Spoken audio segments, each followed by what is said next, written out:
dalam hal untuk pemanfaatan lahan, kita semua itu bermanfaat, yaitu salah satunya ini misalkan lahan seperti ini, rumput, ini kita manfaatkan, kita ambil hijauannya untuk pakan ternak.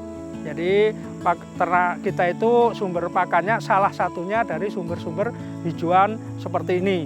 Terus ada juga beberapa hijauan yang bentuknya itu pohon atau semak, yaitu kaliandra. Kaliandra itu kita juga bisa ambil daunnya itu untuk sumber protein ternak. Nah, itu ada yang dikasihkan segar, ada juga yang dikasihkan melalui kita proses. Nah, kalau segar kita paling pemberiannya kurang dari atau sama dengan 10%. Kalau misalkan kita olah itu bisa kita berikan hampir 50 atau sampai 60%. Nah, semuanya ini bermanfaat, terus itu juga ada bunga-bunganya.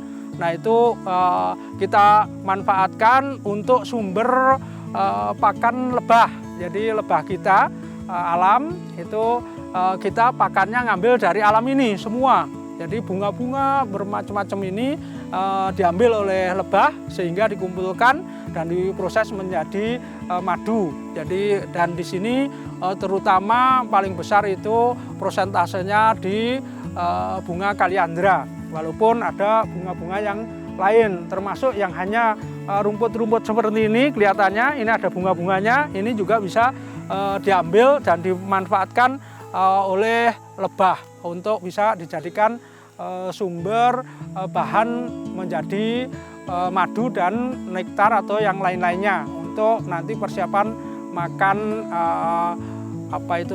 generasi lebah berikutnya. Hewan-hewan ini ada di sini tuh ada ribuan jenis hewan. Nah ini kita ada beberapa jenis hewan dan semuanya itu kalau kita mengerti itu ada manfaatnya. Tapi kalau kita mandangnya hanya sebelah mata, ada yang disebut hewan individu tadi disebut hama. Padahal di sini kita tidak akan ada penyebutan hama karena semuanya bermanfaat. Jadi tidak ada kata yang tidak bermanfaat. Semua lahan ini akan bisa bermanfaat untuk kita semua. Baik untuk kita, baik untuk mereka-mereka yang makhluk hidup yang ada di sekitar kita ini. Termasuk juga sampai ke mikroba dan bakteri yang ada di sekitar dan ada di dalam tanah ini. Kita sekarang akan membahas mengenai manfaat atau kegunaan kompos, nah itu atau pupuk yang sering istilah yang sering digunakan, yaitu manfaatnya itu satu itu ke dalam tanaman ini, yaitu kalau pupuk yang menghasilkan pupuk N, nitrogen, itu bisa dihasilkan dari kotoran ternak, dari limbah-limbah sayur, limbah tanaman yang lainnya yang organik.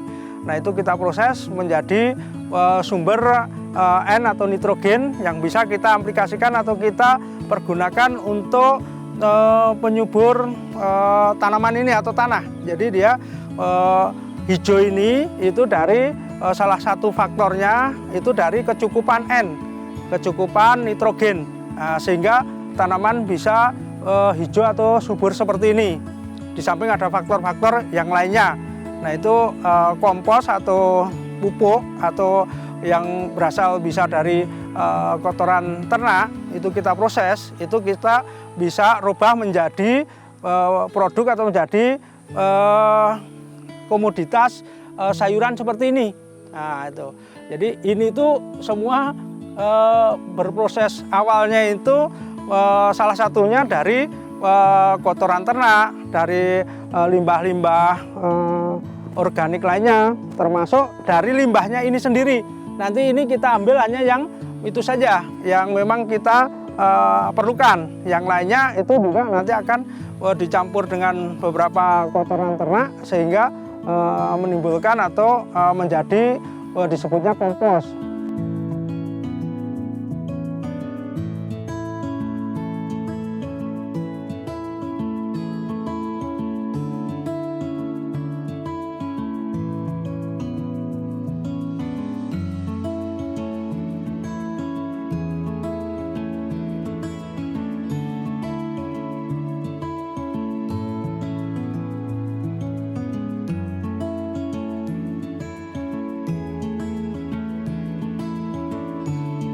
Nah, salah satu hewan ternak kita yaitu kelinci. Nah, kelinci itu limbahnya kita ambil dua, yaitu dari kotoran padatnya, nah itu kita jadikan kompos langsung dengan bahan yang lainnya. Terus kalau yang urinnya, nah itu kita juga proses, itu kita tambahin beberapa aktivator, yaitu untuk supaya siap juga diberikan di tanaman, dan itu prosentasenya lebih banyak dan lebih sering. Nah, setelah itu juga sebagian untuk rumput atau tanaman bahan pakan untuk pakan ternak sendiri atau untuk bahan kelinci. Jadi balik lagi, jadi berputar dari kotorannya, dari urin dan dari kotoran padatnya kita proses menjadi kompos, lalu kita taburkan atau kita berikan ke tanaman sumber pakan ternak. Setelah itu baru kita ambil bahan pakan ternak itu kita proses menjadi pakan ternak. Nah, itu perputarannya seperti itu. Satu ternak kita itu juga ada domba. Nah, notabene domba ini kotoran padatnya itu mudah terurai. Nah, karena berbagai enzim yang ada di perutnya atau lambungnya itu sehingga menjadikan kotoran domba padat itu mudah terurai. Nah, dari kotoran padat dan juga ada yang disebut rapen atau sisa pakan yang tidak dimakan, itu juga kita campurkan dan kita proses, kita giling, itu menjadi kompos. Nah, kompos itu sendiri juga, itu sebagian juga kita kembalikan lagi untuk memupuk tanaman rumput, yang notabene nanti rumputnya itu kita ambil untuk ngasih pakan hijauan ke domba kita. Nah, itu perputaran di domba juga seperti itu, jadi tidak ada yang terbuang, semuanya berputar.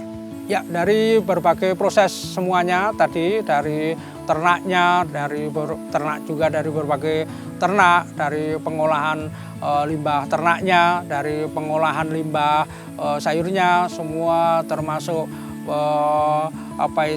hasil-hasil dari limbah dari yang hutannya itu kita manfaatkan semuanya itu untuk kepentingan untuk support pertanian organik. Nah, dari situ kita juga sebagian kembalikan lagi, sebagian memang kita distribusikan. Resta Montana ini sebagai perkebunan atau kebun full organik. Jadi semua bahan itu dipenuhi dari bahan-bahan organik yang ada di sekitar kita yang memang satu putaran.